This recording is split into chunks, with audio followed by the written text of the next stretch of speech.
Dasar merupakan salah satu komoditas pertanian yang saat ini banyak dikembangkan di wilayah Windusari, Kabupaten Magelang, Provinsi Jawa Tengah. Ubi Windusari ini dinamakan ubi madusari, di mana ubi madusari kualitasnya sama dengan ubi pendahulunya yang telah terkenal. Namun permintaan ubi yang cukup banyak, terkadang ubi madusari sebagai penyuplai ubi daerah lain tersebut.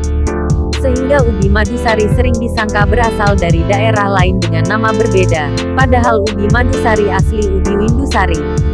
Ketua Forum Petani Multikultur Indonesia, Istanto, menjelaskan tentang ubi madusari ini.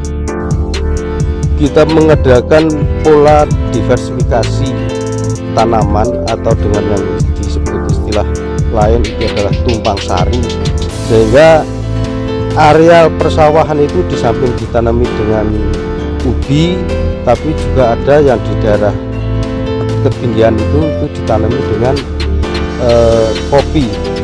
Ubi madusari itu kita tanam, pola tanamnya itu adalah secara bergiliran, tidak ada istilah tanam raya, dan tiap hari bisa panen. Namun setelah adanya pandemi ini, dari hasil panenan itu kita kembangkan menjadi ubi olahan, di samping dijual untuk konsumsi, untuk pabrikan, kemudian juga untuk ekspor, tapi juga diolah untuk dijadikan makanan olahan, yaitu berbentuk ubi bakar madu sari, kemudian menjadi keripik, kemudian menjadi grubi.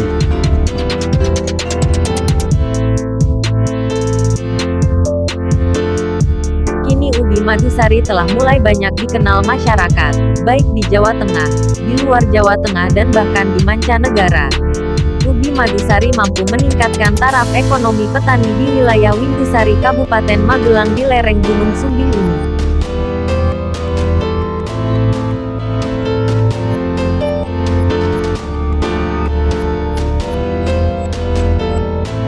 Dari Windusari, Magelang, tim liputan melaporkan untuk Jarak Pos Jateng TV.